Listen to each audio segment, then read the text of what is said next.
Here we go now. It's the third weekly Aberhart Ag Solutions weekly dealer webinar, bringing you the latest facts, findings, research, entertainment from the sulfur world.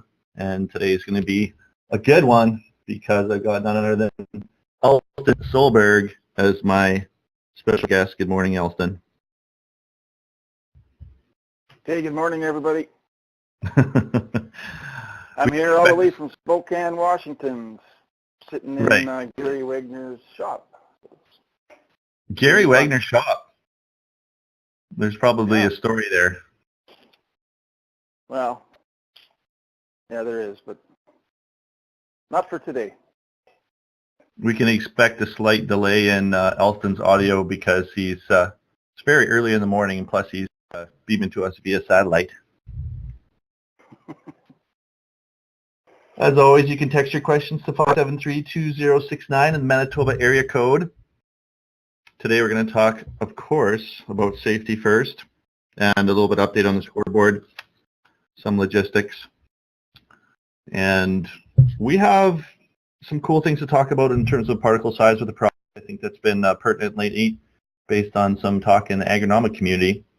And that's going to lead into a little discussion on confirmation bias and your agreement drills I'm going to present to you and challenge you guys to do for solid 24 hours. So that'll be kind of interesting. But the purpose is always to keep you guys up to date as to what's happening in the biosol world. And the recordings are always made available via our dealer portal.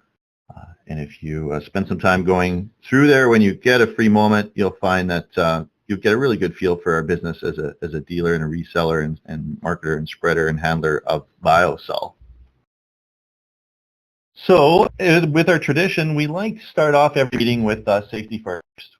And we have a tremendous amount of safety content that I want you to be aware of on our website here under Aberhart Ag Solutions. And you'll find safety and a good deal of other really interesting tools for your usage in the dealer of biosol sphere. And if we go over here to safety, we're going to find that we've got the biosol plus safety presentation, which would likely contain about 90% of what you really need to. I'm just going to open that puppy up really quickly. If you've got new employees, if you're wanting to refresh that, where did that go? I don't know why I had this trouble before. I was having trouble opening this thing up.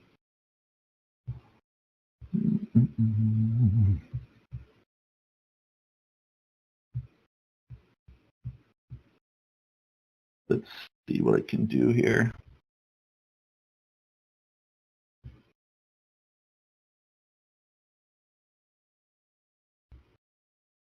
Don't know. I'm just going to shut this down really quickly. Quick keynote. Open this up. Here we go. I know how to manhandle technology, let me tell you folks. I will be denied. So here's our quick presentation on safety. And we all know what we need to be using in terms of safety equipment: steel-toe boots, coveralls, safety glasses, and work gloves. TDG, we're going to delve into that further in upcoming segments, but for now we'll just suffice it that you need your TDG.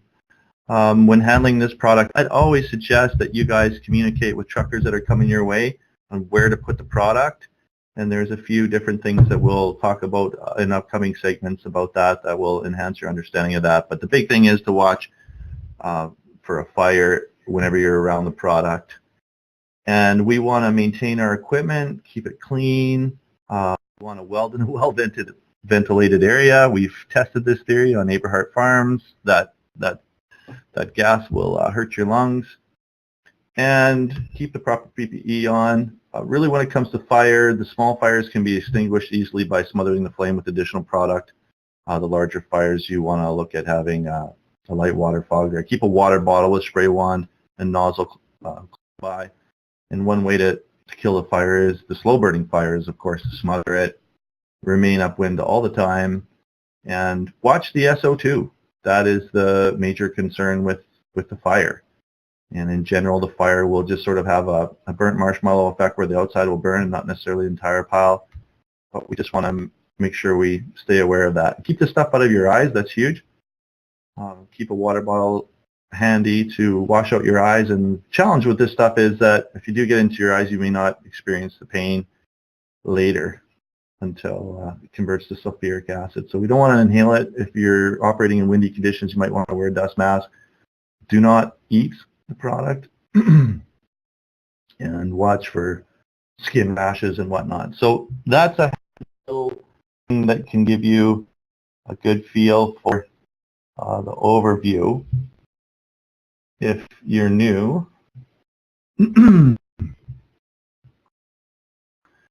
our dealer scoreboard is at 193,600 and something change. Hey, thanks for all your hard work. The strategy calls are going really well. I'm getting a good feel for what's going on out there, and I think that's going to help us block and tackle, as Donnie Francis would say, some new initiatives going into when the snow flies here and how we're going to do a little bit of tweaking. I think that we're really proud and excited given the nature of our dealer network, but we're going to continue to work on making that slightly better. And I've been getting lots of feedback and action tasks and things that you guys are dealing with out there and all that, and I hope those calls are motivating. We want to continue that. So I've got a few guys to catch up with on that yet, but we've got a lot of guys done too. So thanks for taking the time to talk with me on those strategy calls. Do we have Graham on the call this morning?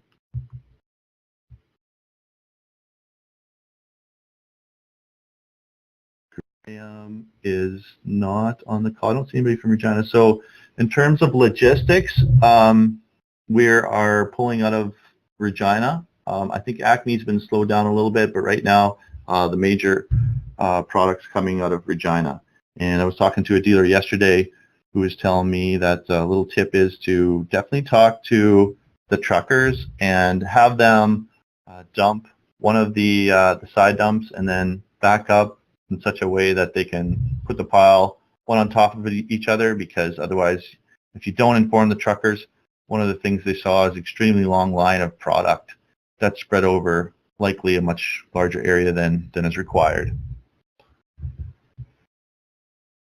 Oh, in terms of pricing, we're in October here. It's $285 in October in Saskatchewan, $305 in Western Manitoba, and $315 in October in Eastern Manitoba. Let us know if you're getting any pricing objections. Let us know what alternative sources of sulfur are being priced at. And it's kind of interesting talking to guys about the competition they're experiencing. Hey, there is some circumstances out there where price is an objection, but often that's not the case. And I probably going to do a sales training seminar segment when talking about the price objection and how if we dig deep, often price might not be the thing that's really holding the customer back from making a deal. I want to mention too, for field days and meetings in-house, we really want to have you guys with that this fall. Think about that. I don't think there's anything more powerful than having us get together in a town hall and talk about the product, and also getting the opportunity for producers to see the product being applied in person to get their heads around it is extremely valuable. So let's work together towards that goal, and it's a long fall. I know everybody's getting a lot of field work done. It seems like people are busy doing field work that they haven't got done for the last 3 to 10 years because we've had really no fall to speak of. But harvest got done relatively early. I think everybody's going to be in a pretty good mood here with lots of real estate, so we're expecting lots of sales and spreading here for late October and November. What do you think of that, Elston? How's that up? Sounds pretty good or what?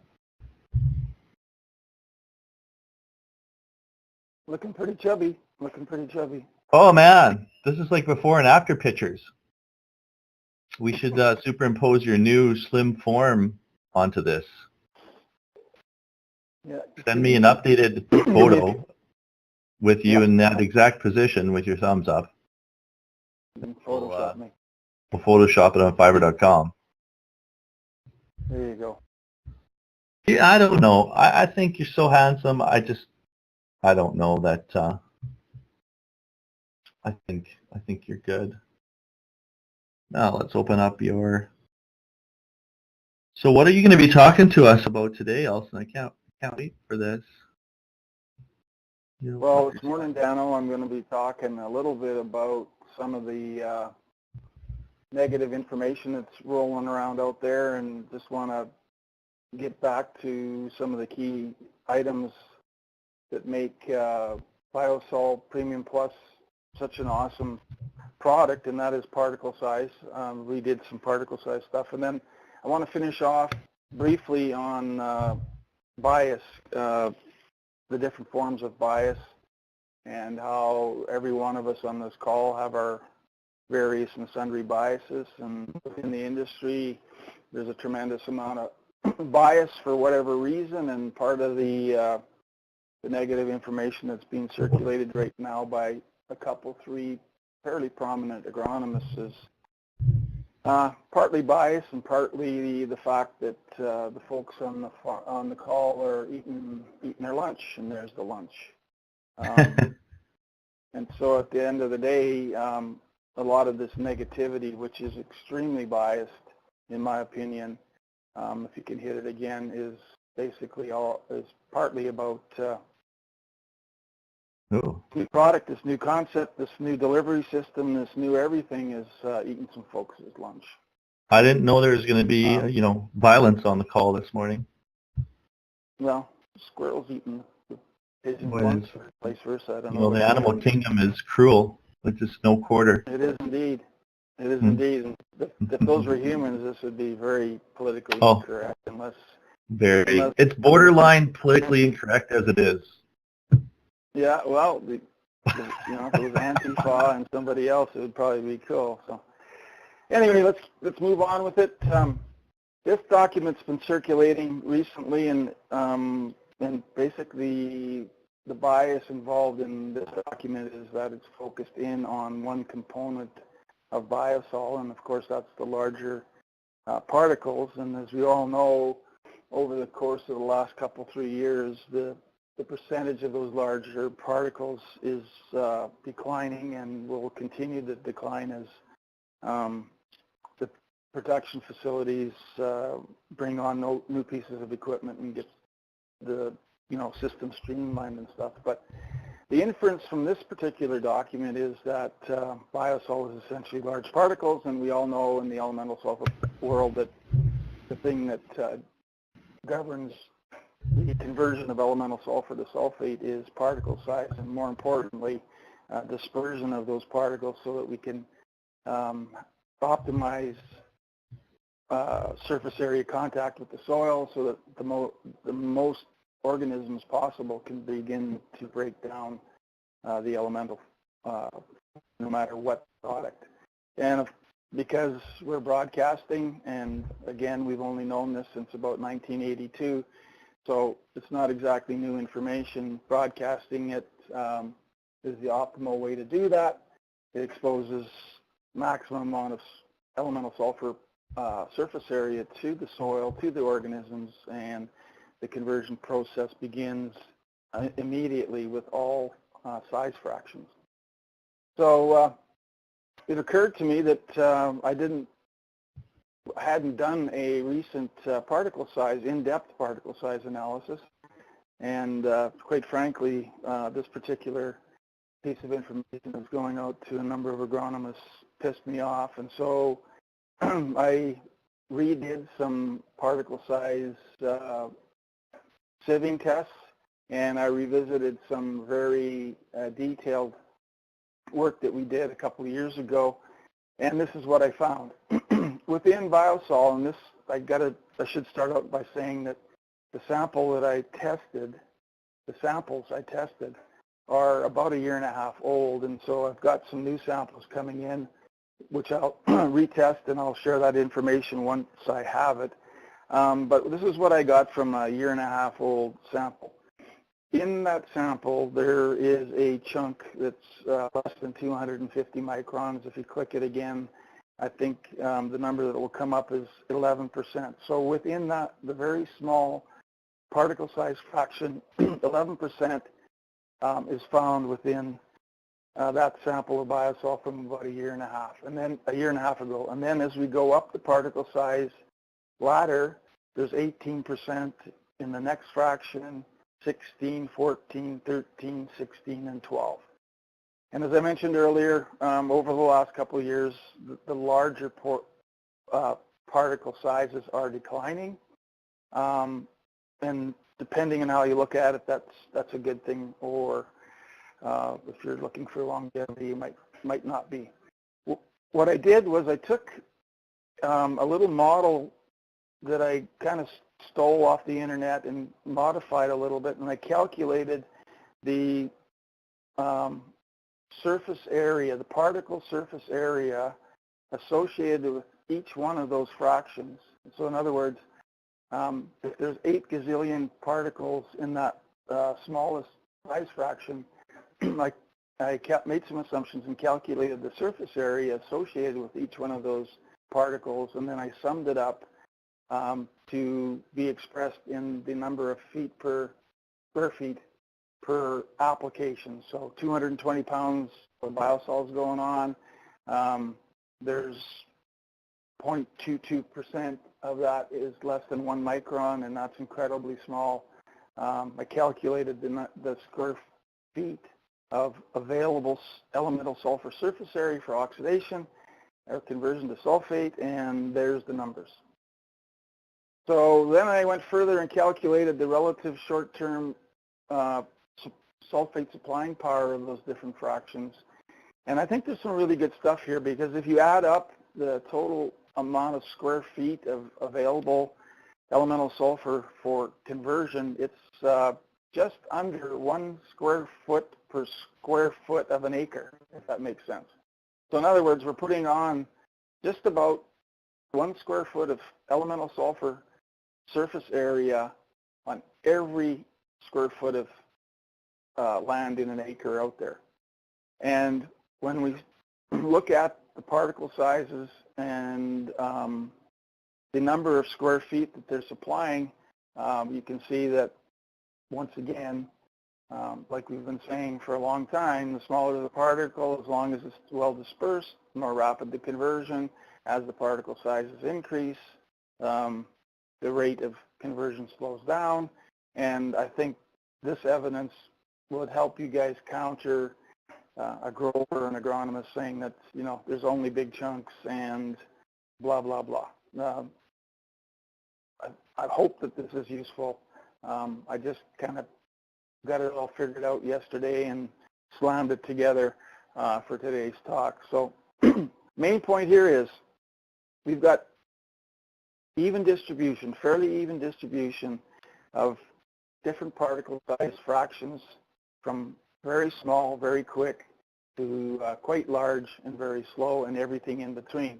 And the beauty of the product, as I've said over and over and over again, and others have as well, is we get immediate availability followed by slow, sustained, biological availability over a long period of time. And I think this data exemplifies that. It's real numbers, real calculations, different way to look at the world.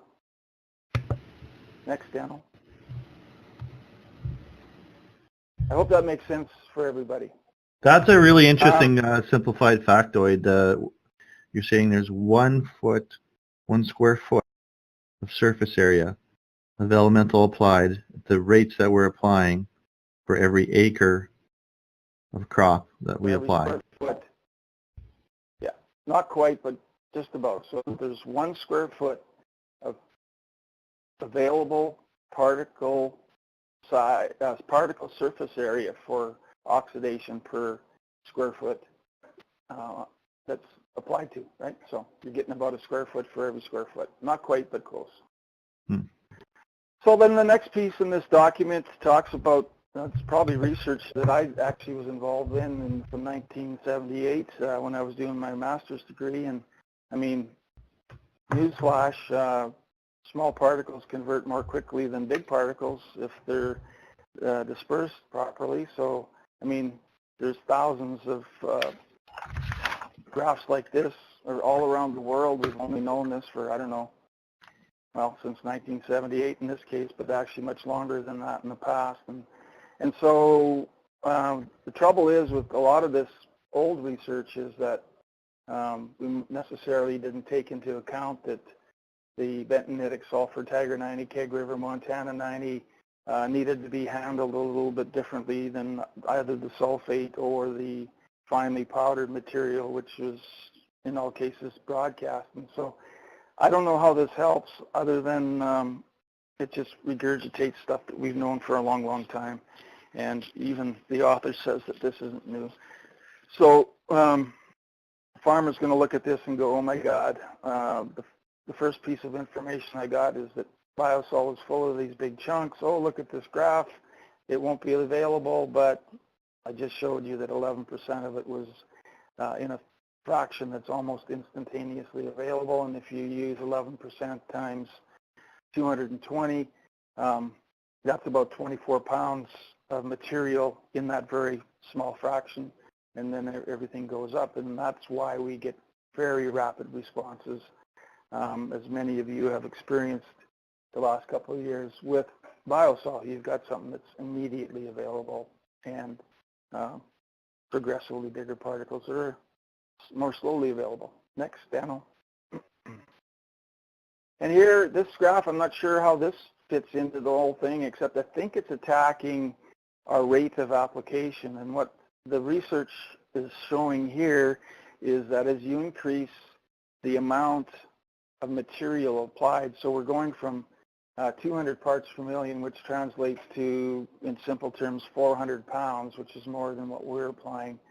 And you increase that rate all the way up to 12,800 pounds, the percentage converted decreases. And that just makes sense because at 12,800 pounds per acre, you're kind of overwhelming the system. There's not enough bugs to go around, at least in the short term, to do this. And the study's looking at 26 days. So I don't even know what this supports. The lowest rate here is grossly more than what we're applying. We're putting on 154-ish pounds of sulfur. The lowest rate here is 200. And as you can see, we got 20, in this case, we got something like 50-some% conversion in 26 days with the very fine material, which is very similar to the 11% of the finest material within Biosol. So this data actually pretty much confirms what I've been saying here this morning for a while already. Next, Daniel. And then this one really cranked my shorts because I know this study, and what is going on in this study is the researcher put down, say, 15 or 20 pounds of ammonium sulfate, and guess what? Put down 15 or 20%, 20 pounds, 15 or 20 pounds of an elemental sulfur form, which we all know if you're on very deficient ground, apples to apples, same rate, it doesn't work. Elemental sulfur is a sloth. Ammonium sulfate's a cheetah. You don't feed a cheetah a sloth's diet. You got to handle these products differently. So again, biased, misleading information in my opinion. And of course, this is going to get farmers' attention, but we're putting on 154 pounds, sports fans. So we're not putting on 20 pounds versus 20 pounds. We realize that we have a different animal again in Biosol. It's sulfur-minted compost with a wide range of particle sizes, so that's why we carpet bomb the place with the concept of having enough sulfur there for 4 to 6 years. So you're going to be seeing more and more of this.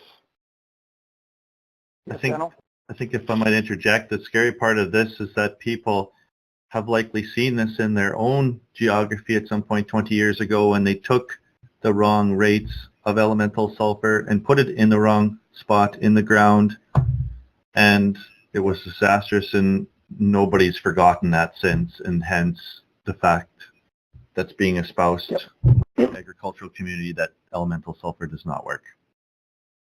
Exactly. And like I've said to the group many, many times, I've been all over the planet talking about sulfur in general and elemental sulfur in particular, and people get it. And the only place they don't get it 38 years later is where I learned it all. And it's appalling, but obviously for all of the reasons that you just mentioned. So I just want to sum up and say again, we're carpet bombing at 154 pounds. We're putting on a product with a lot of different particle sizes. The very rapidly available fraction, about 11% of the product, is in that form. Then there's a whole string of other particle size ranges that ensure that slow drip biological availability of sulfate over a period of years. And I think if this information is useful, I think most farmers will get it. If they don't get that piece, they'll get the surface area part. Basically, the more small pieces you have, the more surface area you have exposed. It's pretty commonsensical. And then I think the last column is more for agronomists and people on this call.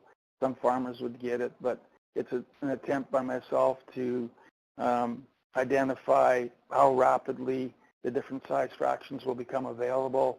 We've known all of this for a long time, but sometimes people need numbers to do that. But what I'm really going to do with this is generate some graphs that will help with the long-term availability. So now I want to look behind the blankets or behind the screen a little bit and talk about cognitive bias. And as I mentioned earlier, a big chunk of what we're up against is this issue, and we're all affected by it. I always start my sulfur talks and my biosol talks by saying I'm extremely, extremely, extremely biased towards the use of elemental sulfur, and I constantly have to challenge myself when I'm looking at data not to be biased, to look at it as a scientist and not as a overly biased individual. And there's a couple that I just alluded to in the previous information is that I think permeates the agricultural industry greatly. And the first one is there's actually 12 common biases, and I won't talk about them all for sure this morning because you'll all be sleeping and you need to get out and do what you need to do. But the first one is confirmation bias, and that is we tend to listen only to information that confirms our preconceptions.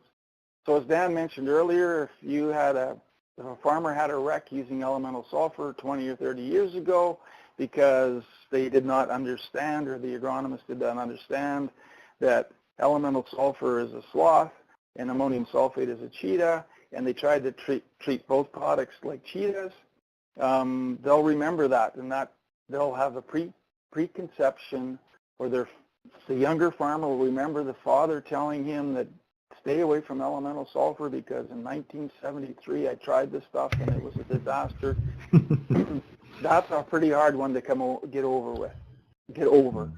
And then the next one is the being conservative, a conservative bias. Now in politics that's probably a good thing, but there I go, I'm showing my other biases. And this is where some of the researchers come in, and it's that basically are favoring prior evidence, which in and of itself is biased because of the way their research was done, and then they, as a consequence of that, they have a preconceived notion of what the results will be from the experiments that they do, and even when the experiments show them that there might be something here, they're slow to accept that because there's also a number of colleagues around them that will laugh their bloody heads off at them, much like a few hundred years ago when it was tough for people to understand that the world was round and not flat. Actually, the world's a sphere. Actually, the world's a pear, but that gets into another thing. So we're all biased in many ways. And how do our biases cloud our ability to learn, unlearn, and relearn? And here's just some goofy examples. One guy saying, run for your lives, and the other guy saying, running's good for you. So two completely different meanings from the same basic statement. Yeah, if we can't open our minds, if our minds are narrow and we can't see the world in a broader view, then that's a bias. Next and then just, some quotes here. We don't see things as they are. We see them as we are. So the challenge for me, and the challenge, I guess, for everybody is that sometimes it's hard to see things as they are when we've already got our minds made up. Keep going, Dano. And then this is the really tough one, especially when you get into, some discussions about GMO or Roundup or Biosol. If you can just click back one. One guy's talking facts, the other one's talking beliefs. So a belief would be elemental sulfur's no good. Some agronomists told me that. I had a wreck 20 years ago. The facts guy, me or you that have the data, you're not going to permeate those beliefs unless that individual can have his or her mind open somehow. And if you click again just once, minds are like parachutes. They only function, they function a lot better when they're open. And so part of the challenge is for some of us and some growers is opening their minds to the possibility that Biosol might be a good option. And I think this is the last one. If the mind is open, it grows things just like Biosol grows things. So as individuals and as individuals dealing with growers and agronomists, we need to recognize that we all hold these different biases. There's 12 different ones. I'm not going to go through them because it's like too much detail and it's too boring. But the whole point here is a lot of the pushback that we're getting from certain areas is, number one, we're eating someone's lunch. Number two, the people that are involved in some of that discussion are biased before we start eating their lunch, and then they find information and twist it so that it makes things appear to be quite different than they really are. So to restate, I think the most important piece of this talk this morning is that once again we've ascertained by looking at an older sample that the particle size distribution within that sample is pretty darn consistent. There's a fair-sized chunk that's going to convert very quickly, and then there's progressively bigger chunks that will convert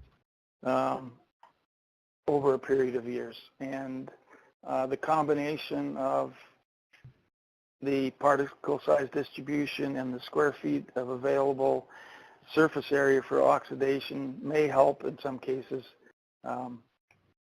with the conversations with growers and agronomists out there. So I hope that made some sense.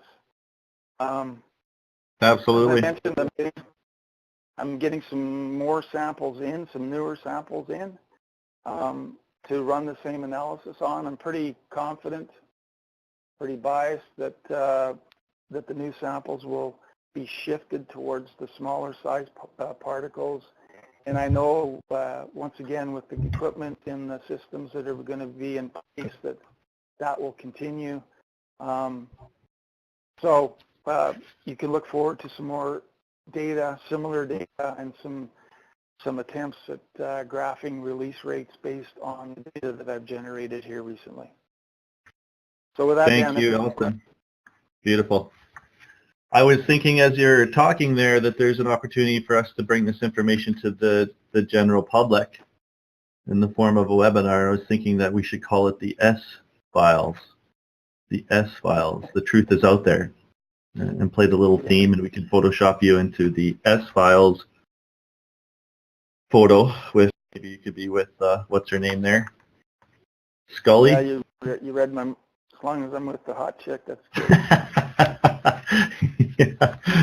The truth is out there. I love that. I was thinking as you were talking about cognitive bias or confirmation bias towards the end there, that this is really being reinforced in our society today with the advent of social media. Literally a feedback loop where what we're clicking on is being fed back to us as an algorithm via Facebook or whatever we're on. But Facebook is likely the strongest example given their level of artificial intelligence they're building into everything. And you're going to see what it is that you click on. You're going to see more of it. So whether you're right-winged or left-winged, or you believe in this or that, or if you're GMO or non-GMO, I mean, you're going to get fed more information that proves what it is that you believe. I mean, would you agree with that, Alton? Is that kind of your experience? Totally. It's one of the, well, in my humble opinion, it's one of the scariest things that's happened in society today. If you go and pretend you're a Trump lover and look at some YouTubes or whatever, Trump, you're going to be inundated with Trump-loving stuff. If you go in and pretend you're a Hillary lover, you're going to be inundated with a bunch of Hillary stuff. And it just builds and it leads you by the nose down a garden path. It might not be a good place to go, and that's true of everything that you click on. It's a built-in algorithm that basically confirms what you've already confirmed. It's a scary place. Scary place. Well, I'm not here today to solve the conflict between the United States and North Korea, thankfully. That's a little bit larger challenge than I'm prepared to take on, but I would like to say a few things about agreeing with our customers and confirmation bias. The situation that we've got with different information being disseminated in the agriculture community is a perfect segue to the first rule of selling, which is always, always, always agree with the customer.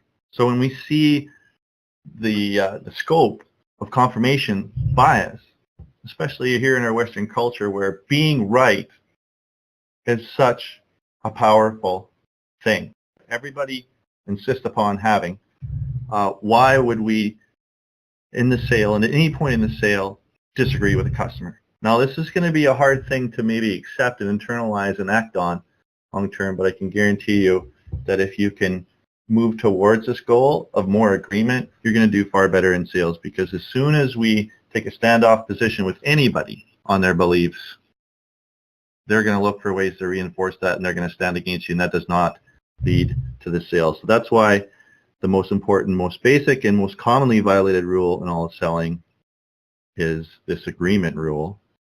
And if you want to have agreement, you have to be agreeable. So this isn't about the customer always being right. They're not always right. But look at the information that's being sent out there. And I guarantee you that one of the strongest objections your customer is constantly going to have that you need to uncover and address is their need to be right. And that's why you can take BioSalt and you can go out and you can drive around in a brand new community. You can show them the jar and you can show them the charts and you can talk about this and you can talk about that. But if they think they might do something that is going to be wrong and take a big leap on something that's new, that's going to make them wrong in their community, that's going to hold them back from applying this product. So that's what we've got to work through. So it's about core beliefs. It's about people that have similar values and the trust level. So in sales, we need to be known, we need to be liked, and we need to be trusted. Well, we're not going to be very liked and very trusted if the first thing that we disagree on a customer's position. You're going to be much better liked if you agree with the person and move through that situation. So if you agree, the disagreement is over. You can say it takes two to tango, but it only takes one person to get past a disagreement, and you can do that by agreeing. So even if you think he's ridiculous, you need to respect their point of view and understand where they're coming from. And once you've agreed, then you can move that past that, and you don't have to say but, you can say and get on with the conversation. So if you try for the next 24 hours, to agree with everybody, and I would focus it on people that normally you enjoy disagreeing with. Could be a coworker, could be a loved one, could be anybody. We all have people in our lives who are just, definitely love to disagree. If you switch that script, if you flip the script to agreeing, but then segue through the conversation into what it is that you would propose, I think you'll see some amazing reactions, because once you agree, that negative energy is dispersed, and you can actually get on much more effectively with stating your position. And once you've agreed with somebody, all they're going to remember is that you agreed with them, and that essentially they're saying, I'm right. all of a sudden, you talk about minds being open, all of a sudden you're dealing with somebody whose mind is a lot more open than if you choose to bear down on their coordinates with a disagreement. So that's why we need to agree, and you can say things like, you're right, I'm with you, I agree, I get it, I'll work it out, I understand, I'll make it happen, no worries, you can do that, you know, I know where you're coming from. This is the first thing that we need to do, and we're not here to manipulate people. We don't want to be false or insincere or authentic. We just know as professionals. If I go in and when I was selling John Deere, and somebody says, well, you know, that case is pretty well balanced. No, it's not. I mean, right away, the whole conversation is closed. If I say, yep, that machine is really well balanced, and I can understand how that's an important feature for you in terms of compaction and getting through the rough spots. We've got a lot of customers that are applying weight kits to the sprayers to balance them out, and the results have been amazing. All of a sudden, you're having a conversation, you're not having an argument. So we're not here to manipulate anybody, but it really is about acknowledging that person's beliefs. So let's think about this in terms of our business. And Elson, we got a couple major objections to this product, right? So what's the objection? What's the main objection that you were talking about today that customers would have about our product after seeing some of the literature put out there by our competitors? Just role play here a little bit. Yeah, Biosol is just big particles, big chunks, not available. Absolutely. Biosol has a large percentage of bigger chunks that science proves it takes a long time to break down. Yeah, totally get that concern how that wouldn't be available. And in fact, I know of people that have put down elemental sulfur years and years ago in the soil at low rates, and that didn't work. The key to Biosol is the variable particle size. So we've got a large range of smaller particles that are almost like instantaneously available, and then we have some larger particles in that which will release gradually, and we have some larger particles that are going to be slowly and gently releasing over a long period of time. So you've got your ATM type particles, which are instant cash, you know, kind of change that you might put into the slot machines. Then you've got your traveler's checks, which you can convert, but they're going to take a little bit longer, a little bit of process, you know. And then you've got your bank that has the GICs, shitty GICs. Excuse my language, as Matt Gosling would say. That's going to take a long time to amortize, but with the proper rates, putting the product in the proper place. So we've got high rates, we've got placement on top of the soil. We've had really good results on 1 million acres. So instead of saying, you see what happened there? Instead of saying, no, Elston, you're wrong about these big particles. I think by agreeing, we can get much, much further. Do you have any other, give me another, why don't you give me, what about the objection of it costs a lot up front? Well, it costs a lot up front and it creates acid. I totally understand your concern about cash flow. Cash flow is a major concern for producers today, and hey, my brother and my dad farm, tell you what, lots of equity, zero cash. Usually have to pay for lunch, you know. Go out for lunch with these guys, so cash poor, I got to pay for their lunch. But the reality is, when we look at the price per pound of this product, if you break it down by the year, if you break it down by the pound of actual S, if you look at your equipment costs over that time, if you look at the handling of traditional ammonium sulfate products, I can show you right here that by investing up front, you're actually going to be saving a lot of money in the long term. And sometimes you got to invest a little bit to get the deal. Sometimes the best deals are a little bit of cash up front. Sometimes you got to pay more by paying incrementally. That's the way a lot of these things work. So by paying more up front, I agree with you, it is more up front. You're also going to be in that category of producer that's invested long term in the health of their soil and balancing their macros and reducing their overall nutrient costs and being able to grow for the future with bigger yields. So how does that work? Rather than saying, oh no, it's not a bunch of money up front, $40 an acre, that's not a big deal. I think it's important that we agree. So try that for the next 24 hours. That's my sales training.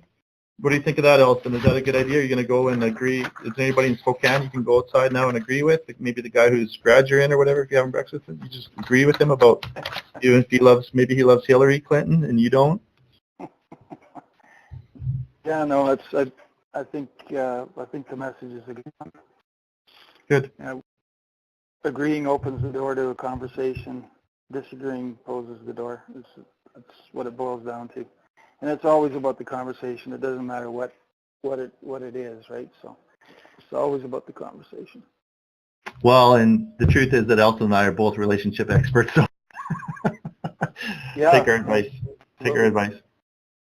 So large screen.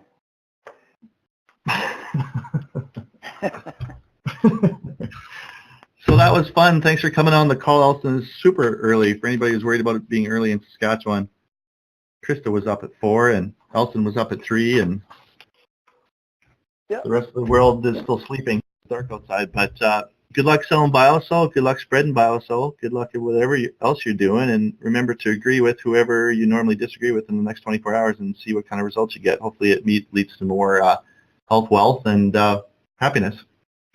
So with that, we'll sign off, and thanks for joining us today. Thanks so much, Elson. I appreciate it.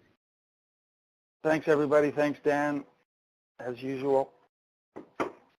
Have a great day, everybody. You bet. You bet.